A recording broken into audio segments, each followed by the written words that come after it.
ಪ್ರಿಯರೇ, ದಿನದ ಬದುಕಿಗೊಂದು ಕ್ರಿಸ್ತನ ಈ ದನಿ ನಮ್ಮೆಲ್ಲರಿಗೂ ಪ್ರೇರಣೆ ಆಗಲಿ. ಪೂಜಾ ವಿಧಿಯ ಸಾಧಾರಣ ಕಾಲದ 3ನೆಯ ವಾರ, ಜನವರಿ 26, 2026 ಸೋಮವಾರ.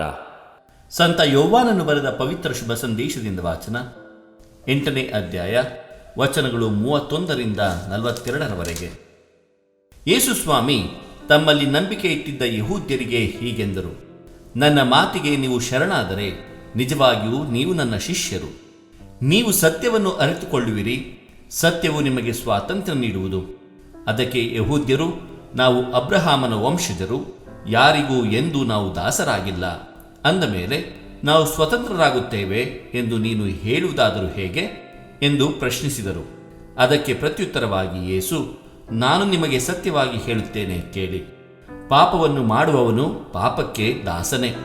ದಾಸನಾದವನು ಶಾಶ್ವತವಾಗಿ ಮನೆಯಲ್ಲಿ ಇರುವಂತಿಲ್ಲ, ಶಾಶ್ವತವಾಗಿ ಇರುವವನು ಪುತ್ರನೇ. ಪುತ್ರನು ನಿಮಗೆ ಸ್ವಾತಂತ್ರ್ಯ ನೀಡಿದರೆ ನೀವು ನಿಜವಾಗಿಯೂ ಸ್ವತಂತ್ರರು. ನೀವು ಅಬ್ರಹಾಮನ ವಂಶಜರೆಂದು ನಾನು ಬಲ್ಲೆ, ಆದರೆ ನನ್ನ ಮಾತು ಹಿಡಿಸದ ಕಾರಣ ನನ್ನನ್ನು ಕೊಲ್ಲಲು ಹವಣಿಸುತ್ತೀರಿ. ನಾನಾಡುವ ಮಾತುಗಳು ಪಿತನ ಸನ್ನಿಧಿಯಲ್ಲಿ ನಾನು ಕಂಡದ್ದನ್ನೇ ನಿರೂಪಿಸುತ್ತವೆ. ನೀವು ಮಾಡುವ ಕಾರ್ಯಗಳು ನಿಮ್ಮ ತಂದೆಯಿಂದ ನೀವು ಕಲಿತದ್ದನ್ನೇ ವ್ಯಕ್ತಪಡಿಸುತ್ತವೆ ಎಂದರು. ಆಗ ಯಹೂದ್ಯರು, ಅಬ್ರಹಾಮನೇ ನಮ್ಮ ತಂದೆ ಎಂದು ಮರುನುಡಿದರು. ಯೇಸು, ಅಬ್ರಹಾಮನ ಮಕ್ಕಳು ನೀವಾಗಿದ್ದರೆ ಅಬ್ರಹಾಮನು ಮಾಡಿದಂತೆ ನೀವು ಮಾಡುತ್ತಿದ್ದಿರಿ. ಅದಕ್ಕೆ ಬದಲಾಗಿ ದೇವರಿಂದಲೇ ತಿಳಿದ ಸತ್ಯವನ್ನು ನಿಮಗೆ ಹೇಳುತ್ತಿರುವ ನನ್ನನ್ನು ಕೊಲ್ಲಲು ಹವಣಿಸುತ್ತಿದ್ದೀರಿ. ಅಬ್ರಹಾಮನು ಹಾಗೇನು ಮಾಡಲಿಲ್ಲ, ನೀವಾದರೋ ನಿಮಗೆ ತಂದೆಯಾದವನು ಮಾಡಿದಂತೆ ಮಾಡುತ್ತೀರಿ ಎಂದರು. ಅದಕ್ಕೆ ಅವರು, ನಾವೇನು ಹಾದರಕ್ಕೆ ಹುಟ್ಟಿದವರಲ್ಲ, ದೇವರೇ ನಮ್ಮ ತಂದೆ ಎಂದು ಪ್ರತಿಭಟಿಸಿದರು. ಯೇಸು ಅವರಿಗೆ, ದೇವರೇ ನಿಮ್ಮ ತಂದೆಯಾಗಿದ್ದರೆ ನನ್ನ ಮೇಲೆ ನಿಮಗೆ ಪ್ರೀತಿ ಇರುತ್ತಿತ್ತು.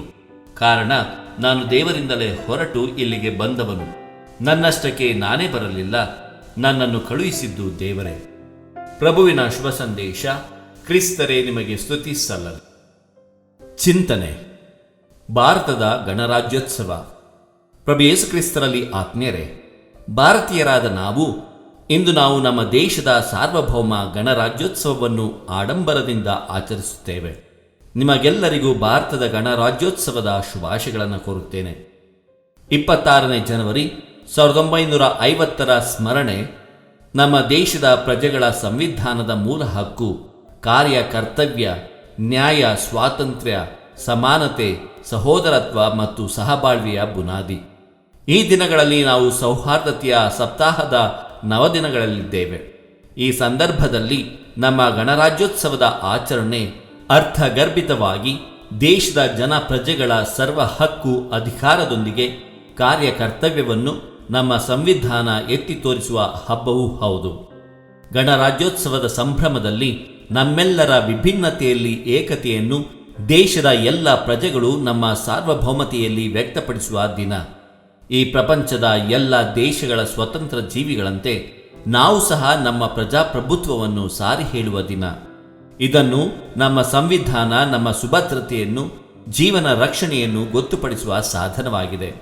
ಈ ನಿಟ್ಟಿನಲ್ಲಿ ಪ್ರಿಯರೇ, ಭಾರತದ ಪ್ರಜೆಗಳಾದ ನಾವು ನಮ್ಮ ಕರ್ತವ್ಯ ಹಾಗೂ ಜವಾಬ್ದಾರಿಯಿಂದ ನಮ್ಮ ಸಂವಿಧಾನವನ್ನು ಗೌರವಿಸಿ ಅದನ್ನು ಪ್ರಶಂಸಿಸುತ್ತಾ ನಮ್ಮ ಸಂಸ್ಕೃತಿ, ಭಾಷೆ, ಆಚಾರ, ವಿಚಾರಗಳನ್ನು ಕಾಪಾಡಿ ಪಾಲಿಸುವುದು ನಮ್ಮೆಲ್ಲರ ಆದ್ಯ ಕರ್ತವ್ಯವಾಗಿದೆ. ನಮ್ಮ ದೇಶದ ಎಲ್ಲ ಧರ್ಮ, ಭಾಷೆ, ಸಂಸ್ಕೃತಿ, ಸಂಪ್ರದಾಯಗಳೊಂದಿಗೆ ಎಲ್ಲ ಮೌಲ್ಯಗಳನ್ನು ಗೌರವಿಸುವ ದಿನ.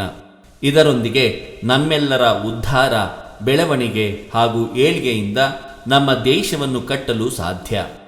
ಎಲ್ಲ ಅಡ್ಡಿ ಆತಂಕಗಳನ್ನು ಧೈರ್ಯದಿಂದ ಜಯಿಸಿ ನಮ್ಮ ದೇಶವನ್ನು ಅಭಿವೃದ್ಧಿಯೆಡೆಗೆ ಕೊಂಡೊಯ್ಯುವ ನೀತಿ ರೀತಿಯನ್ನು, ಸತ್ಯ, ನ್ಯಾಯ, ನೀತಿಯಿಂದಲೇ ಶಾಂತಿಯನ್ನು ಸ್ಥಾಪಿಸಲು ಸಾಧ್ಯ. ಈ ನಿಟ್ಟಿನಲ್ಲಿ ನಮ್ಮೆಲ್ಲರ ಐಕ್ಯತೆ, ಒಗ್ಗಟ್ಟು ಬಹಳ ಪ್ರಮುಖವಾದುದು. ಒಗ್ಗಟ್ಟಿನಲ್ಲಿ ಬಲವಿದೆ ಎಂದು ನಮ್ಮ ಸ್ವಾರ್ಥ ತೊರೆದು ದೇಶಾಭಿವೃದ್ಧಿ, ಜನಾಭಿವೃದ್ಧಿ ಎಂದು ಎಲ್ಲರೂ ಒಂದೇ ಗುರಿ ಇಟ್ಟು ಶ್ರಮಿಸುವ ಛಲ ನಮ್ಮದು ಎಂದು ಪಣ ತೊಡೋಣ. ನಾವೆಲ್ಲರೂ ಸ್ವಾರ್ಥತೆ ಬಿಟ್ಟು ಸ್ನೇಹದಿಂದ ದೇಶಕ್ಕಾಗಿ ದುಡಿಯುವ ಅಗತ್ಯತೆ ಇದೆ. ರಾಜಕೀಯ, ಸಾಮಾಜಿಕ, ಧಾರ್ಮಿಕ ದಬ್ಬಾಳಿಕೆ, ಶೋಷಣೆಯನ್ನು ಹೋಗಲಾಡಿಸಲು ಪಣ ತೊಡಬೇಕು. ಸತ್ಯ, ನ್ಯಾಯ, ನೀತಿಪರ ಸಂಘ ಸಂಸ್ಥೆಗಳನ್ನು ಪೋಷಿಸಬೇಕು. ನಮ್ಮ ಸಂವಿಧಾನವನ್ನು ಗೌರವಿಸಿ ಪಾಲಿಸುವ ಮೇಧಾವಿಗಳನ್ನು ನಾವು ಬೆಳೆಸಬೇಕು. ಅವರ ಸಹಕಾರ, ಸಹಾಯ, ಸಲಹೆಯಲ್ಲಿ ನಮ್ಮ ಸಮಾಜ ರೂಪುಗೊಳ್ಳಬೇಕಾಗಿದೆ. ಪ್ರಿಯರೇ, ದತ್ತಾತ್ರೇಯ ರಾಮಚಂದ್ರ ಬೇಂದ್ರೆಯವರು ಈ ರೀತಿಯಾಗಿ ಹೇಳುತ್ತಾರೆ: ಶಾಸ್ತ್ರದಲ್ಲಿ ದೋಷವಿದ್ದರೆ ಹೃದಯದಲ್ಲಿ ತಿದ್ದಬಹುದು, ಆದರೆ ಹೃದಯದಲ್ಲಿ ದೋಷವಿದ್ದರೆ ಶಾಸ್ತ್ರ ಏನು ಮಾಡುವುದು ಎಂಬುದಾಗಿ. ಆತ್ಮೀಯರೇ, ಇಂದು ನಿಜವಾದ ಸ್ವಾತಂತ್ರ್ಯವನ್ನು ಅನುಭವಿಸಬೇಕಾದರೆ ನಮ್ಮ ಹೃದಯವನ್ನು ದೋಷಮುಕ್ತವನ್ನಾಗಿಸಬೇಕು.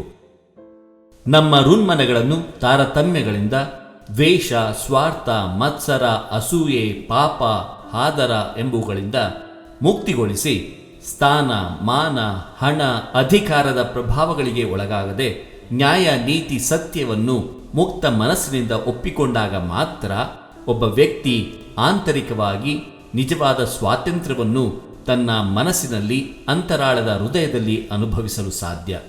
ಅಂತಹ ಸ್ವಾತಂತ್ರ್ಯವನ್ನು ಕ್ರಿಸ್ತ ನಮ್ಮಿಂದ ಎದುರು ನೋಡುತ್ತಿದ್ದಾರೆ. ಅಂತಹ ಸ್ವಾತಂತ್ರ್ಯದಲ್ಲಿ ಮಾತ್ರ ಒಬ್ಬ ವ್ಯಕ್ತಿ, ಒಂದು ಕುಟುಂಬ, ಧರ್ಮಸಭೆ, ಸಮಾಜ, ರಾಷ್ಟ್ರ ತನ್ನ ಸಂಪೂರ್ಣತೆಯನ್ನು ಪಡೆಯಲು ಸಾಧ್ಯ. ಕ್ರೈಸ್ತರಾದ ನಮಗೆ ಆ ಸ್ವಾತಂತ್ರ್ಯವನ್ನು ನಮಗೆ ನೀಡುವುದು ಆ ಕ್ರಿಸ್ತ ಮಾತ್ರ. ನಾವು ಮುಕ್ತ ಮನಸ್ಸಿನಿಂದ ಕ್ರಿಸ್ತನನ್ನು ಒಪ್ಪಿಕೊಂಡಾಗ, ಕ್ರಿಸ್ತನ ವಾಕ್ಯಗಳನ್ನು ನಾವು ನಮ್ಮ ಜೀವನದಲ್ಲಿ ಅನುಸರಿಸಿದಾಗ ಮಾತ್ರ ನಾವು ನಮ್ಮ ಜೀವನದಲ್ಲಿ ಮುಕ್ತ ಸ್ವಾತಂತ್ರ್ಯವನ್ನು ಅನುಭವಿಸಲು ಸಾಧ್ಯ. ಆ ಸತ್ಯವನ್ನು ನಮ್ಮ ಹೃದಯದಲ್ಲಿ ಅನುಭವಿಸಲು ಸಾಧ್ಯ. ಅಂತಹ ಸ್ವಾತಂತ್ರ್ಯವನ್ನು ನಮ್ಮ ಹೃದಯದಲ್ಲಿ ನಾವು ಹೊಂದಿದ್ದೇವೆಯೇ? ದೇವರು ನಮ್ಮನ್ನು, ನಮ್ಮ ದೇಶವನ್ನು ಆಶೀರ್ವದಿಸಲಿ. ಇದು ಧ್ವನಿಮಾಧ್ಯಮ ಮನೆಯ ಕೊಡುಗೆ. ಧ್ವನಿ ವಂದನೆಯ ಸ್ವಾಮಿ ಶಾಂತಕುಮಾರ್ ಜೆ, ಬೆಂಗಳೂರು ಮಹಾಧರ್ಮ ಕ್ಷೇತ್ರ. ಪ್ರಿಯರೇ, ಈ ಚಾನೆಲ್ ಅನ್ನು ಸಬ್ಸ್ಕ್ರೈಬ್ ಮಾಡಿ ಪ್ರತಿದಿನ ದೇವರ ವಾಕ್ಯವನ್ನು ಆಲಿಸುತ್ತಾ ಅದನ್ನು ಇತರರೊಂದಿಗೆ ಹಂಚಿಕೊಳ್ಳಲು ನಮಗೆ ನೆರವಾಗಿರಿ. ಧನ್ಯವಾದಗಳು.